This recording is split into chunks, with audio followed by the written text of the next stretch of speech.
Surat Yakobus. Yakobus pasal 1. Salam. Salam dari Yakobus, hamba Allah dan Tuhan Yesus Kristus, kepada kedua belas suku di perantauan.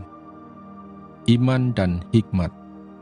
Saudara-saudaraku, anggaplah sebagai suatu kebahagiaan apabila kamu jatuh ke dalam berbagai-bagai pencobaan, sebab kamu tahu bahwa ujian terhadap imanmu itu menghasilkan ketekunan, dan biarkanlah ketekunan itu memperoleh buah yang matang, supaya kamu menjadi sempurna dan utuh, dan tak kekurangan suatu apapun.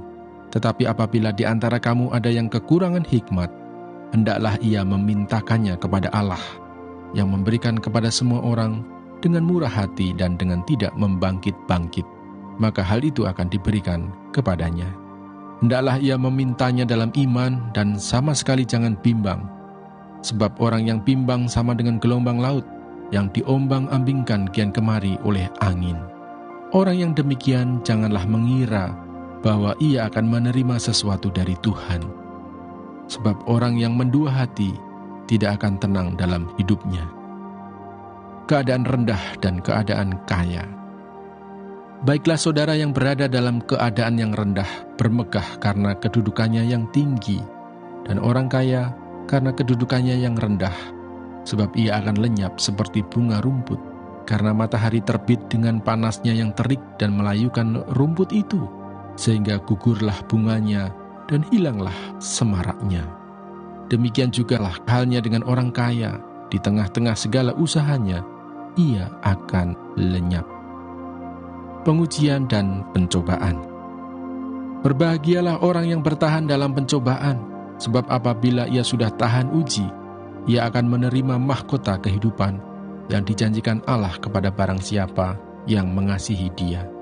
Apabila seorang dicobai, janganlah ia berkata, pencobaan ini datang dari Allah. Sebab Allah tidak dapat dicobai oleh yang jahat, dan ia sendiri tidak mencobai siapapun. Tetapi tiap-tiap orang dicobai oleh keinginannya sendiri, karena ia diseret dan dipikat olehnya. Dan apabila keinginan itu telah dibuahi, ia melahirkan dosa. Dan apabila dosa itu sudah matang, ia melahirkan maut. Saudara-saudara yang kukasihi, janganlah sesat. Setiap pemberian yang baik dan setiap anugerah yang sempurna, datangnya dari atas, diturunkan dari Bapa segala terang. Padanya tidak ada perubahan atau bayangan karena pertukaran.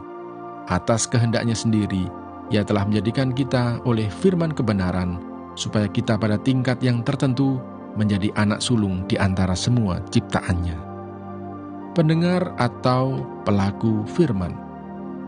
Hai saudara-saudara yang kukasihi, ingatlah hal ini. Setiap orang hendaklah cepat untuk mendengar, tetapi lambat untuk berkata-kata, dan juga lambat untuk marah.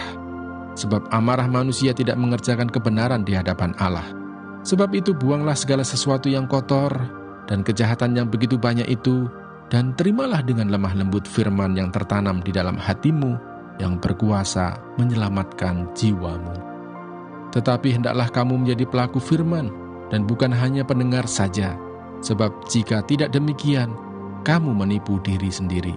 Sebab jika seorang hanya mendengar firman saja dan tidak melakukannya, ia adalah seumpama seorang yang sedang mengamat-amati mukanya yang sebenarnya di depan cermin.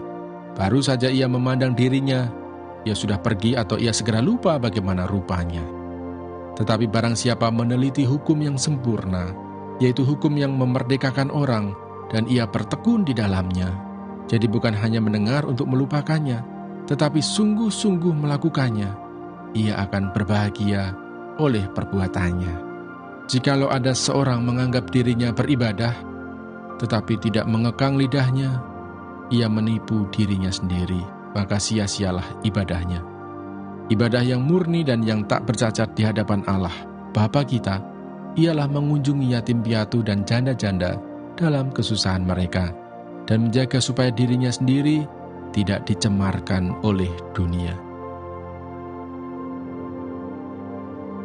Yakobus pasal 2. Jangan memandang muka.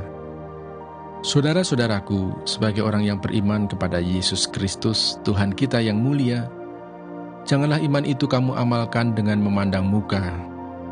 Sebab jika ada seorang masuk ke dalam kumpulanmu dengan memakai cincin emas dan pakaian indah, dan datang juga seorang miskin ke situ dengan memakai pakaian buruk, dan kamu menghormati orang yang berpakaian indah itu dan berkata kepadanya, "Silakan Tuan duduk di tempat yang baik ini," sedang kepada orang yang miskin itu kamu berkata, "Berdirilah di sana," atau "Duduklah di lantai ini dekat tumpuan kakiku," bukankah kamu telah membuat pembedaan di dalam hatimu dan bertindak sebagai hakim dengan pikiran yang jahat?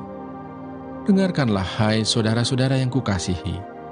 Bukankah Allah memilih orang-orang yang dianggap miskin oleh dunia ini untuk menjadi kaya dalam iman dan menjadi ahli waris kerajaan yang telah dijanjikannya kepada barang siapa yang mengasihi Dia? Tetapi kamu telah menghinakan orang-orang miskin. Bukankah justru orang-orang kaya yang menindas kamu dan yang menyeret kamu ke pengadilan? Bukankah mereka yang menghujat nama yang mulia yang olehnya kamu menjadi milik Allah? Akan tetapi, jikalau kamu menjalankan hukum utama yang tertulis dalam kitab suci, "Kasihilah sesamamu manusia seperti dirimu sendiri," kamu berbuat baik.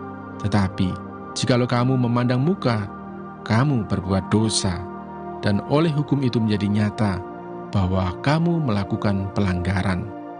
Sebab barang siapa menuruti seluruh hukum itu, tetapi mengabaikan satu bagian daripadanya, ia bersalah terhadap seluruhnya. Sebab ia yang mengatakan, "Jangan berzina," ia mengatakan juga, "Jangan membunuh." Jadi jika kamu tidak berzinah tetapi membunuh, maka kamu menjadi pelanggar hukum juga. Berkatalah dan berlakulah seperti orang-orang yang akan dihakimi oleh hukum yang memerdekakan orang. Sebab penghakiman yang tak berbelas kasihan akan berlaku atas orang yang tidak berbelas kasihan. Tetapi belas kasihan akan menang atas penghakiman. Iman tanpa perbuatan pada hakikatnya adalah mati. Apakah gunanya, saudara-saudaraku, jika seorang mengatakan bahwa ia mempunyai iman, padahal ia tidak mempunyai perbuatan? Dapatkah iman itu menyelamatkan dia?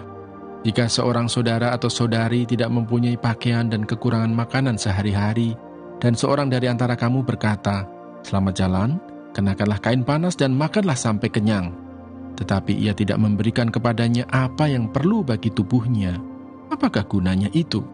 Demikian juga halnya dengan iman. Jika iman itu tidak disertai perbuatan, maka iman itu pada hakikatnya adalah mati. Tetapi mungkin ada orang berkata, "Padamu ada iman, dan padaku ada perbuatan." Aku akan menjawab dia, "Tunjukkanlah kepadaku imanmu itu tanpa perbuatan, dan aku akan menunjukkan kepadamu imanku dari perbuatan-perbuatanku." Engkau percaya bahwa hanya ada satu Allah saja, itu baik. Tetapi setan-setan pun juga percaya akan hal itu dan mereka gemetar. Hai manusia yang bebal, maukah engkau mengakui sekarang bahwa iman tanpa perbuatan adalah iman yang kosong? Bukankah Abraham bapa kita dibenarkan karena perbuatan-perbuatannya ketika ia mempersembahkan Ishak anaknya di atas mezbah? Kamu lihat bahwa iman bekerja sama dengan perbuatan-perbuatan, dan oleh perbuatan-perbuatan itu, iman menjadi sempurna.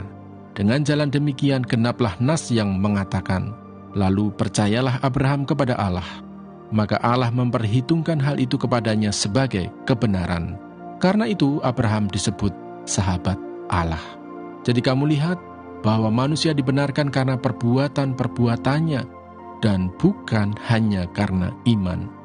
Dan bukankah demikian juga Rahab pelacur itu dibenarkan karena perbuatan-perbuatannya ketika ia menyembunyikan orang-orang yang disuruh itu di dalam rumahnya, lalu menolong mereka lolos melalui jalan yang lain? Sebab seperti tubuh tanpa roh adalah mati, demikian jugalah iman tanpa perbuatan-perbuatan adalah mati.